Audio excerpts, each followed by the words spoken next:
Market Mantra. Market Mantra.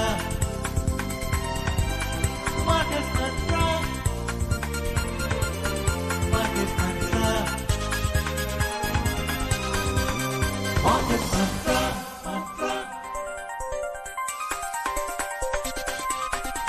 Market Mantra. नमस्कार, market मंत्र में आपका स्वागत है, जहां हम आर्थिक, व्यापारिक और शेयर बाजार के ताजा समाचार आप तक लाते हैं। श्रोताओं, आज सोमवार है, यानी कि आपके प्रश्नों के उत्तर देने का दिन। जैसा कि आप जानते हैं, अगली पीढ़ी के जीएसटी सुधार लागू हुए आज एक सप्ताह हो चुका है और आज के कार्यक्रम में हम केवल जीएसटी से संबंधित सवालों को ही शामिल करेंगे। अपने सवालों के साथ आप हमें इन नंबरों पर फोन कर सकते हैं 23314444, 23717117 और 23717106। दिल्ली से बाहर के श्रोता दूरभाष अंकों से पहले दिल्ली का एसटीडी कोड 011 डायल करना ना भूलें। मैं हूं कार्यक्रम में अनुभा रोहतगी और प्रश्नों के उत्तर और चर्चा देने के लिए आज मेरे साथ स्टूडियो में मौजूद हैं 3 विशेष मेहमान वित्त मंत्रालय से। चलिए पहले उनसे आपका परिचय करवा देते हैं। ये हैं Amrita Titus, director tax research unit CBIC, Shrey Suri, joint commissioner GST policy wing, और Sahil Khare, officer on special duty tax research unit. और साथ ही आमंत्रित हैं वरिष्ठ आर्थिक विश्लेषक शिशिर सिन्हा। आप सबका मार्केट मंत्र में स्वागत है। जी नमस्कार, धन्यवाद, thank you so much ma'am. शुरुआत करते हैं हेडलाइन से। प्रमुख घरेलू सूचकांकों में मामूली गिरावट दर्ज हुई। सेंसेक्स 62 अंक गिरा, निफ्टी 24,650 के नीचे बंद हुआ। भारत का औद्योगिक उत्पादन इस वर्ष अगस्त में 4% दर्ज हुआ और कच्चे तेल की कीमतों में 1.5% से ज्यादा की कमी आई।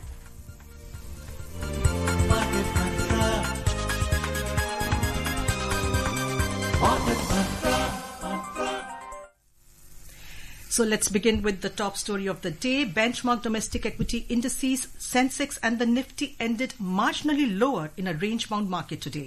The Sensex lost 62 points to close at 80,365, while the Nifty slipped 20 points to settle at 24,635. The broader market indices at the Bombay Stock Exchange closed in mixed zone. The mid-cap index gained over 0.3%, while the small-cap index dipped nearly 0.2%. In the Sensex pack, 15 out of 30 companies edged at upward. Among the top gainers, Titan advanced 2.3%, SBI rose over almost 1.6%, and Eternal added almost 1.2%.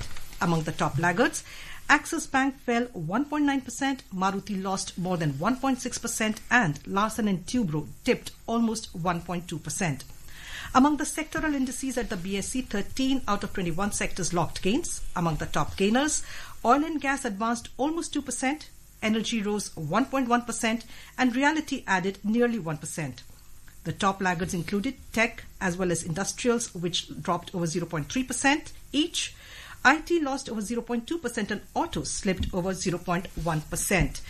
और चलिए आपको रुपए की स्थिति भी बता देते हैं। अंतर बैंकिंग विदेशी मुद्रा बाजार में डॉलर के मुकाबले रुपया आज 4 पैसे कमजोर होकर 88 रुपए 75 पैसे प्रति डॉलर के स्तर पर दर्ज हुआ। दुनिया की अन्य 6 प्रमुख मुद्राओं की तुलना में डॉलर की मजबूती मापने वाला डॉलर सूचकांक अंतर दिवसीय कारोबार में 98.02 पर चल रहा था। और चलिए लेते हैं सबसे पहली कॉल। हमारे कार्यक्रम में हमारे साथ जुड़ गए हैं उत्तराखंड से बलवीर सिंह रावत। बलवीर जी, कार्यक्रम में आपका स्वागत है, अपना सवाल पूछें। नमस्कार मैडम। नमस्ते, सवाल पूछें। जी, मेरा सवाल यह है कि अगर हम होम लोन पे इंश्योरेंस लेते हैं जी मैडम, होम लोन पर अगर हम इंश्योरेंस लेते हैं तो क्या इसमें जीएसटी लगेगा मैडम, और लगेगा तो कितना प्रतिशत लगेगा? जी, तो साहिल आप बताना चाहेंगे, होम लोन पे अगर इंश्योरेंस लेंगे तो क्या उस पे जीएसटी लगेगा, और लगेगा तो उसकी क्या परसेंटेज होगी? आज के दिन पे अगर आप इंश्योरेंस की दरों को देखें, लास्ट जीएसटी काउंसिल मीटिंग के बाद इंडिविजुअल लाइफ और हेल्थ इंश्योरेंस को इस जीएसटी काउंसिल के बाद एग्जेम्प्ट किया गया है। बाकी सभी प्रकार के इंश्योरेंस पे जो 18% की दर लगती थी वो आज के दिन भी लगेगी। तो इसका सीधा सीधा मतलब ये हुआ कि अगर आप होम लोन के लिए जो उसको एक तरीके से कहते हैं, कई लोग कवर करने के लिए लेते हैं और कई बैंक उसकी सुविधा भी देते हैं, तो वो इंडिविजुअल लाइफ इंश्योरेंस पॉलिसी नहीं मानी जाएगी, भले ही वो आपके नाम पे हो, और उस पर 18% की दर से आपको जीएसटी देना पड़ेगा। सही है, स्पष्ट है? जी सर। चलिए लेते हैं अगली call which is coming in from Bangalore. Sandeep has joined us from Bangalore. Sandeep, welcome to Market Mantra. Please ask your question. Good evening. I have one question. I just wanted to understand, is this really the reform, what they call GST? Because the basic way in which they were implemented were very poor. Say in a country like India where the temperature soars above 50 degrees, you are putting 18% GST on an ice cream, 28% GST on AC. Are they luxury items? Now, if you are correcting your old mistakes, there is no reform as such. There are numerous such items where the GST were highly abnormal. 2, 1, 2, 3%, 5%, 12%, 8%, 28%, 40%, you name it. I mean, it was unbelievably badly. And yeah. Sandeep, Amrita, would you like to address this question? Yeah, thank you, Mr. Sandeep, for that. When the GST was rolled out, we had the VAT, we had the central excise duties, we had a whole range of indirect taxes like additional duties, octroi and all, which went for rates like 31%, 35%, etc. And when GST was rolled out, we had rates which were capped at 28%. And for example, the ACs, yes, you mentioned they were at 28%, but now the government has looked at the change over time and the government has reduced it to 18% in terms of food items. Considering the earlier rates, which was a combination of VAT and excise, have now been consciously brought down to 5% to ensure that there is relief to the common man. So the government has been working proactively for the common man, and the rates have been calibrated to ensure that there is no burden for the aspirational middle class. Thank you. And the next caller is from Delhi. Shivram has joined us from there. Shivram, welcome to program. अपना सवाल पूछें और अपने radio का volume please थोड़ा कम कर लें सवाल पूछने से पहले। जी, लगता है शिवराम हमसे संपर्क नहीं कर पा रहे हैं। Shishir, what would you say? Because like our caller just asked, is this really reform? And like Amrita so very rightly said that earlier it was a combination of so many taxes which the government brought down to, one tax with the motto of one nation, one tax. And from those 4, tax categories, now it's come down to 2. So obviously any kind of reform, any kind of, whether it's just a tax reform, it takes time, for the results to show. And Amrita rightly mentioned about that. If you talk about the pre-GST, and there was a concept of R&R. So what was the revenue neutral rate at that time? What was the rate combining the central levies and the state levies? The effort was to close that to that particular rate. Now, as the tax level, tax collections are increasing, people are ready for this kind of reform. So now the rate has been lowered. So effectively, it is a gain. How you see this, if you compare with the pre-2017, that is up to 30th June 2017, and post-30th 2017, and then 22nd September 2025, you have to look for that. So our next caller is PC Jha from Delhi. But Mr. Jha, before we take your call, time to go into a short break. Market मंत्र में स्वागत है आपका एक बार फिर। और जैसे कि आप जानते हैं, आज हम सवाल आपके ले रहे हैं जीएसटी के, जो अगली पीढ़ी के जीएसटी सुधार लागू हुए एक सप्ताह पहले, उनसे जुड़े सवालों को हम आज ले रहे हैं। चलिए सीधे संपर्क करते हैं पीसी झा से, जो हमें दिल्ली से कॉल कर रहे हैं। पीसी झा, कार्यक्रम में आपका स्वागत है, सवाल पूछें। नमस्कार, मैं पीसी झा बोल रहा हूँ दिल्ली से जी।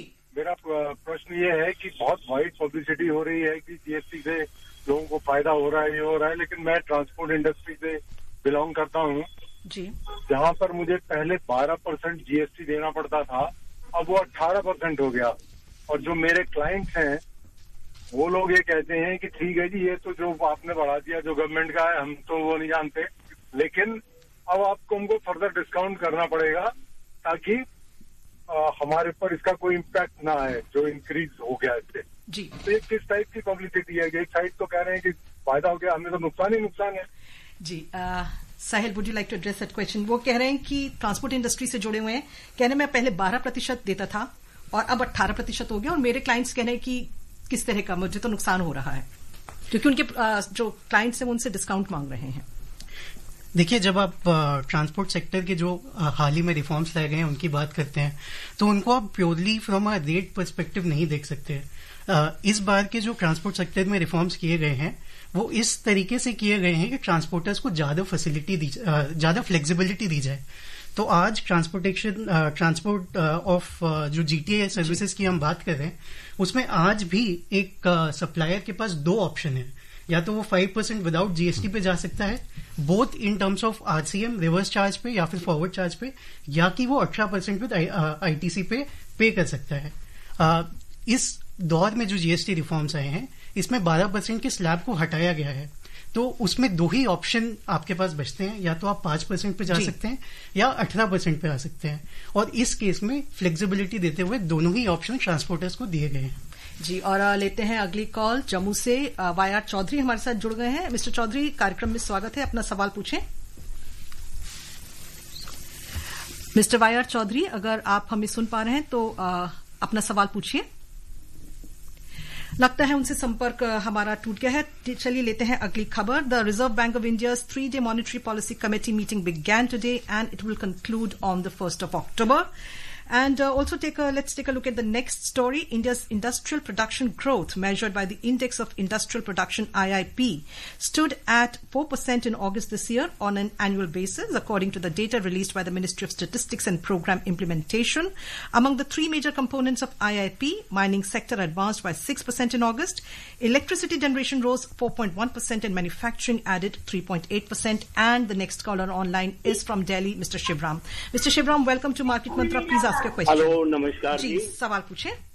मैं ये जानना चाहता हूँ आपसे कि जो इन्होंने मीठी गोली तो दे दी है कि जीएसटी में 22 तारीख से लोगों को छूट मिलना शुरू हो जाएगी, लेकिन दुकानदार तो ये कहते हैं कि भाई उन्होंने खाली वैसे ही बोल दिया है, लेकिन अभी उन्होंने हमारे लिए कुछ किया नहीं। दुकानदार कहते हैं कि सिर्फ ये बातें सिर्फ एक मौखिक रूप से हुई है, ये सिर्फ ऑन पेपर है, मगर इसके बारे में कुछ हुआ नहीं है। श्रेय, आप कुछ कहना चाहेंगे इस बारे में? Ma'am, rates have definitely been reduced, so उसका notification has also been issued. So as things stand, there are two issues that are arising. One, the costing. तो as far as costing is concerned, ma'am, ये तो पहले भी GST department या फिर finance ministry या trade and industry को बता नहीं रही थी। So that has to be managed in the whole business cycle itself. As far as the rates are concerned, ITC जो पहले दे रखा है, जो एलिजिबल आईटीसी है, that will be available. It will be built up. The government is ready that over a period of time आप उसको utilise करके may be next 1 week, next 1 month, depending on your business type, तो वो cash payment नहीं होगा, cash payment specifically कम होगा and ITC से payment हो जाएगा. और यहाँ शिवराम जी आपको ये भी बता देते हैं कि जो भी आपको कह रहे हैं कि ये मीठी गोली है, ऐसा कुछ नहीं हुआ है, तो आप उनकी सीधे सीधे शिकायत कर सकते हैं. अगर कोई भी जो दुकानदार है या जो भी मैन्युफैक्चरर है, अगर वो आपको ये जीएसटी में जो सुधार हुए, जो रेट कट्स हुए, अगर वो आपको नहीं दे रहे हैं उसका फायदा, तो आप उनकी शिकायत कर सकते हैं. आप एक नंबर नोट कर लीजिए, ये नंबर है 1800114000 या फिर 1915. ये कंज्यूमर हेल्पलाइन है जिस पर आप अपनी शिकायत भेज सकते हैं. और आपको ये भी बता दें कि आज ही कंज्यूमर अफेयर्स सेक्रेटरी ने कहा है कि सरकार के पास ये जो नेशनल हेल्पलाइन है, जो हमने आपको नंबर बताए हैं, उसमें 3000 जो है जीएसटी रिलेटेड कंप्लेंट्स उनके पास पहुंची हैं. और ये सारी कंप्लेंट्स जो हैं वो सीबीआईसी यानी कि central board of indirect taxes और कस्टम्स को आगे फर्दर एक्शन के लिए भेज दी गई हैं. और चलिए इस समय लेते हैं एक और commercial break. Welcome back to Market Mantra, where we're taking GST reforms related questions from you, and our next caller is already online with us. That's Amit calling us from Mumbai. Amit, welcome to Market Mantra. Please ask your question. Thank you. Expert से सवाल ये था कि अभी GST जो कम कर दिया है, तो जो अभी लॉस है वो आप कहाँ से रिकवर करेंगे? क्योंकि इतना बड़ा आपने जो इसमें किया, तो उसका नियोजन कुछ प्लानिंग है? जी मुझे लगता है कि जो सरकार के इनका जो प्रश्न था कि सरकार को जो नुकसान होगा, जैसा कि उस दिन कहा गया था कि रेवेन्यू जो हमारा इम्प्लीकेशन है लगभग 48,000 करोड़ का होगा। अब जैसे जैसे बिक्री बढ़ेगी, जैसे जैसे वॉल्यूम बढ़ेगा, क्योंकि जब दर की कमी होती है तो उसका एक फायदा हम बिक्री बढ़ने में देखते हैं। तो हो सकता है कि तुरंत आपको अचानक वो ना दिखे, सितंबर अक्टूबर में शायद ना दिखे, लेकिन एक मध्यम अवधि से लेकर के लंबे अवधि तक चले 3 साल 2 साल के समय को देखें तो आपको बढ़ता हुआ दिखेगा। और ये 2018-19 में भी ये जीएसटी की दरों में बदलाव 2017 में लागू होने के बाद एक बार 2018 में हुआ था, और जिसका असर कुछ महीनों के बाद बड़े पैमाने पर दिखा था। और आज जो हम लोग जीएसटी का कलेक्शन देख रहे हैं जो लगभग 1,80,000 से 2 लाख करोड़ रुपए के बीच हर महीने का है, वो तभी आया ना जब लोग कंज्यूम कर रहे हैं। तो शुरुआती दौर पर थोड़ी कमी होगी और वो एक जाहिर सी एक स्वाभाविक प्रक्रिया है। बदलाव की प्रक्रिया में ये सब एक स्वाभाविक है, लेकिन आने वाले समय में वो जो कुछ भी नुकसान है उस नुकसान की भरपाई संभव है।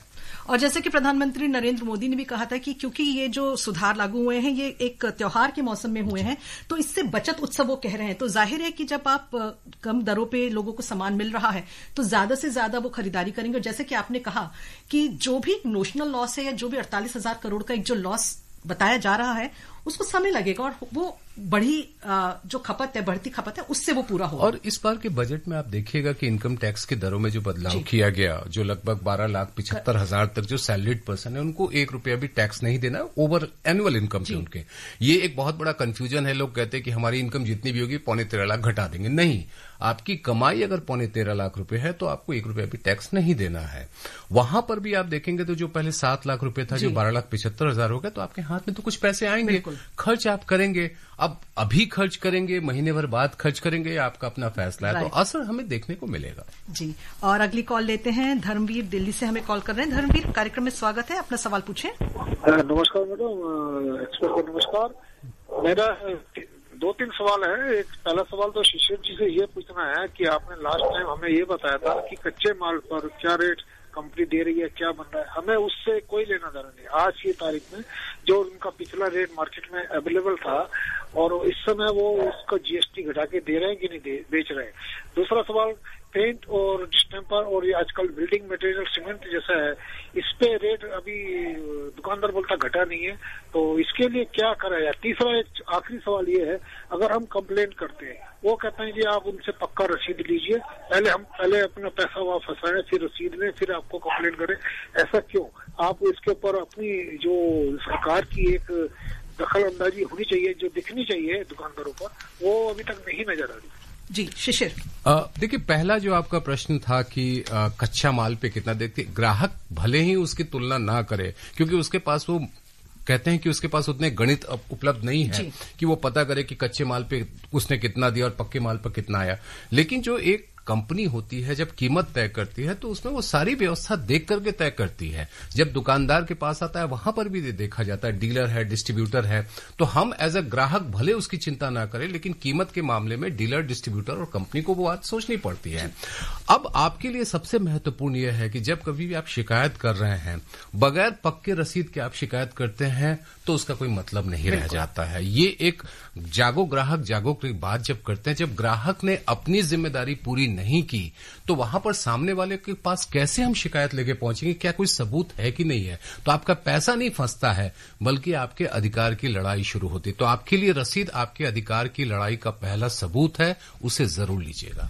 बाकी सवाल और सीमेंट के बारे में बोलना चाहती हूँ कि इस रिफॉर्म में सीमेंट पर अब 18% ही जीएसटी है, वो 28% से घटकर 18% हो गया है। और पेंट के मामले में भी पेंट पे कोई जीएसटी रेट कमी नहीं, वो भी 18% पे ही है। तो ऑलमोस्ट ऑल बिल्डिंग मटेरियल्स पे अभी 18% है। And at this point in the programme let's go into another commercial break. स्वागत है आप सभी का एक बार फिर कार्यक्रम मार्केट मंत्र में। और चलिए नजर डाल लेते हैं अगली आर्थिक सुर्खी पर। एशियाई शेयर बाजारों में आज मिला जुला रुख देखने को मिला। हांगकांग के हैंग सेंग सूचकांक में 1.9%, दक्षिण कोरिया के कॉस्पी में 1.3% से ज्यादा और चीन के शंघाई कॉम्पोजिट सूचकांक में 0.9% की वृद्धि दर्ज हुई। सिंगापुर का स्ट्रेट्स टाइम्स सूचकांक सकारात्मक रुझान के साथ बिना किसी खास उतार चढ़ाव के बंद हुआ। दूसरी ओर जापान की निक्के में 0.7% की गिरावट दर्ज हुई। उधर यूरोपीय बाजार के प्रमुख सूचकांक बढ़त के साथ कारोबार कर रहे थे। समाचार तैयार किए जाने तक लंदन का फुटसी 0.5% से ऊपर, वहीं फ्रांस का कैक 40 और जर्मनी का डैक्स सकारात्मक रुझान के साथ बिना किसी उतार चढ़ाव के कारोबार कर रहे थे। और नजर डाल लेते हैं कमोडिटीज पर भी। Global crude oil prices edged down today. Brent crude was trading 1.6% down at $69 per barrel, while WTI crude was trading 1.9% down at $64.48 per barrel when reports last came in. Shrey, I want to know something from you. You know, we've been talking about how these GST reforms means more money in the pocket of a common man and how this will encourage consumption. But, you know, when it comes to compliance, especially I want to ask for the MSME's point of view, how have these reforms, the next generation reforms, how is this going to help in compliance, in registration and refund, especially for the small and medium sector? So thank you so much for that question. Basically, the 56 GST Council has come up with these procedural simplifications. So, specifically addressing registration, there are two changes. One, that small units, so units that will pass on less than 2.5 lakh rupees ITC every month, they will get a registration, a system-determined registration within 3 working days. Right. As per our statistics, this is expected to benefit more than 96% of the new applicants. So opting into this scheme and opting out are both voluntary. Second issue where, and obviously the small units will, this will start by 1st November. As far as units that are or wish to operate through the e-commerce operators, they are concerned. So right now the problem that smaller businesses face is that they require a principal place of business in a state where they do not have. So their home state, they have a principal place of business. In another state where the e-commerce operator wants them to stock their goods, they don't have a place over there. That is an added cost. So the in-principle approval for that has been given, that such businesses will be allowed to operate without having a business premise in the second state. Right. So coming to the issue of refunds. So refunds become very critical, especially for the MSME sector, because there is an element of capital blockage, working capital basically. In this, there are 3 basic components that the 56 GST Council has recommended. First is zero-rated supplies. So these are essentially exports and SEZ supplies. In this, to prevent blockage of working capital, you will get a system generated, business intelligence determined refund of 90% on a provisional basis within 7 days. The rest of the scrutiny will be as per the current guidelines. Secondly, you come to the point of inverted duty structure, where the inwards supply is at a higher rate and the outward supply is at a lower rate. So in that part, again, you will get a 90% refund within 7 days, and the rest of will be scrutinized. Some supplies which the proper officer will find problematic will obviously get scrutinized, but as a rule, the system will go ahead and scrutinize. Shishir, here I want to ask you, we are talking about the fact of, compliance registration and the fact, but how will this reforms, is it going to help widen the tax, network? In fact, if you go back to the pre-GST regime, the number of registered assessees were 66 lakh. And now we are talking about 1.5 crore. And most of these are people who are having less than 40 lakh in terms of good and 20 lakh in terms of services. That means that smaller businesses are going for more and more registration, because that is going to help them in doing business. Right. Because when you are entering into a business agreement with a large business, they ask, what is your GSTN number? And if you do not have, they say, no, okay, we are going to do with somebody else. Right. So that convenience is giving them. And at the same time, when you talk about the registration, I believe that the percentage of 96% of assessees will get the benefit of that registration. Right. और चलते चलते चलिए नजर डाल लेते हैं सोना चांदी के मूल्य पर। भारतीय सर्राफा बाजार में समाचार तैयार किए जाने तक 24 कैरेट सोना 1.3% की बढ़त के साथ 1,16,440 रुपए प्रति 10 ग्राम पर कारोबार कर रहा था। वहीं चांदी 1% की मजबूती के साथ 1,43,610 रुपए प्रति किलोग्राम के स्तर पर थी। उधर मल्टी कमोडिटी एक्सचेंज में अक्टूबर अनुबंध वाला सोना 1.3% की बढ़त के साथ 1,16,401 रुपए प्रति 10 ग्राम और दिसंबर अनुबंध वाली चांदी 1.2% से ज्यादा की मजबूती के साथ 1,43,616 रुपए प्रति किलोग्राम के स्तर पर थी। और स्टूडियो की घड़ी कह रही है कि कार्यक्रम समाप्त करने का समय आ गया। आप सभी का हमारे साथ इस कार्यक्रम में शामिल होने के लिए बहुत बहुत धन्यवाद। Thank you so much. And before we close, a reminder of the headlines. Benchmark domestic indices end marginally down. Sensex slips 62 points. Nifty settles below 24,650. India's industrial production registers growth of 4% in August this year, and crude oil prices fall over 1.5%. And that's it in this edition of Market Mantra. For now, goodbye, namaskar. इस कार्यक्रम में विशेषज्ञों द्वारा विचार उनके अपने हैं। आकाशवाणी अपने श्रोताओं को सलाह देता है कि निवेश का निर्णय करने से पहले स्वयं रिसर्च करें या किसी पंजीकृत सलाहकार से राय लें।